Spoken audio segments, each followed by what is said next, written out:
Chapter 12. The Daughter of Jairus.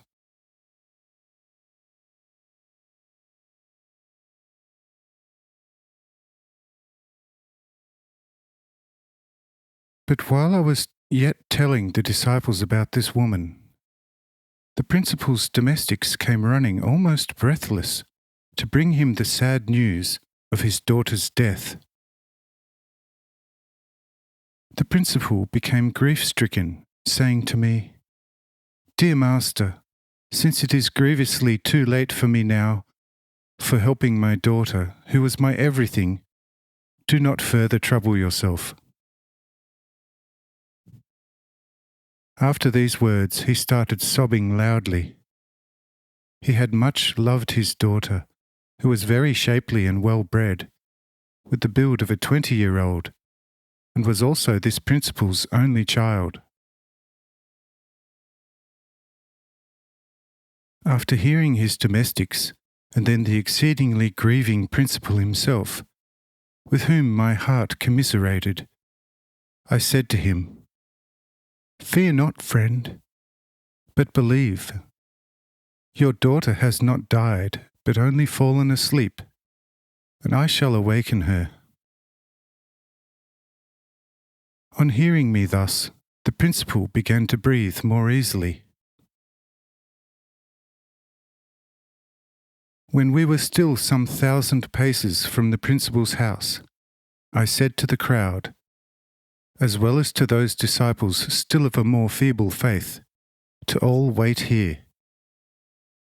And only Peter, Jacob, and his brother, and John were allowed to come, for on their faith one could already build houses.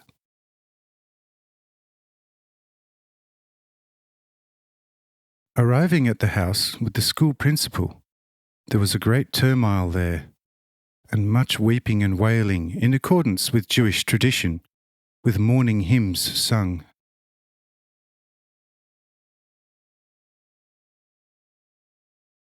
Entering the room where the deceased lay on an adorned bed, I said to the many commotionists, "What are you carrying on and wailing for? The little daughter has not died, but only sleeps." But they laughed me off and said, "Yeah, that's what the sleeping looked like, when there has been no breath or pulse for 3.5 hours, and the body cold and colourless, and the eye lifeless. Then according to your knowledge one sleeps?" Yes, that also is sleeping, of course. Only no one awakens from it except on Judgment Day. But I say to the principal, "Get them all out, because their unbelief is no good to me." The principal did so, yet the troublemakers would not obey him, and he asked my help. So I drove them out by force, and they ran out and scattered.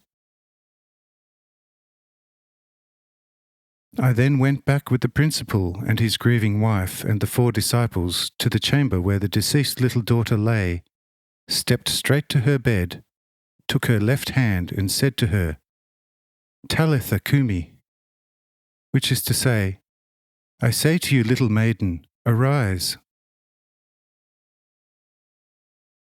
Immediately the little maiden rose, leapt cheerfully and merrily from her adorned bed, and went around the room in her former liveliness, caressing her tearful mother and father. At the same time, the merry little maiden felt empty in the stomach, and therefore hungry, and that she therefore wanted to eat a little.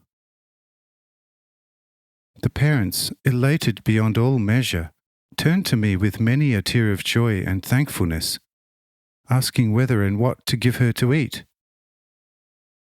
But I said, "Indeed, give her to eat, whatever she likes and whatever is close to hand." There were some figs and dates upon a dish, and the little daughter asked if she could eat these fruits. And I said, "Eat whatever you like, for you are now completely well and shall not get sick again." So the little maiden leapt over to the bowl, nearly emptying it, but the parents were concerned it may harm her. But I comforted them, saying to them, "Do not be troubled. When I say unto you that it can never harm her, then it shall never do so." And the parents firmly believed. After the girl was filled and had said thanks, she went over to the parents and asked them softly who I was actually. Because while on the bed, she had seen the heavens open and a vast number of radiant angels. And amidst the angels there stood a very friendly man looking in my direction, then approaching me, seizing me by the hand and saying, "Talitha Kumi," after which call I woke up immediately. And see, this man here looks exactly like the one I saw among so many angels.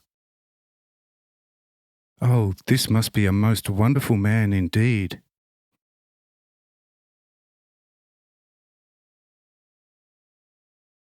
The principal understood the daughter's question only too well, but having received a hint from me, he said to the daughter only that she had a beautiful and true dream, which he shall shortly explain to her. And the little girl was happy with that. But I asked the principal to come with me into the open, together with the daughter and mother, so that those tarrying outside should be put to shame on account of their unbelief. And we went outside. And when these unbelieving saw the daughter, and how well same looked, and cheerfully proceeded to question them on why they stood there so puzzled and frightened, these were horrified even more, and said, "This is a miracle above all miracles, because the girl truly was dead, and now lived." And they were determined to spread this all over the place at once. But I rebuked them all, and commanded them to keep it to themselves, for the sake of their physical and spiritual lives. And they kept their silence and departed.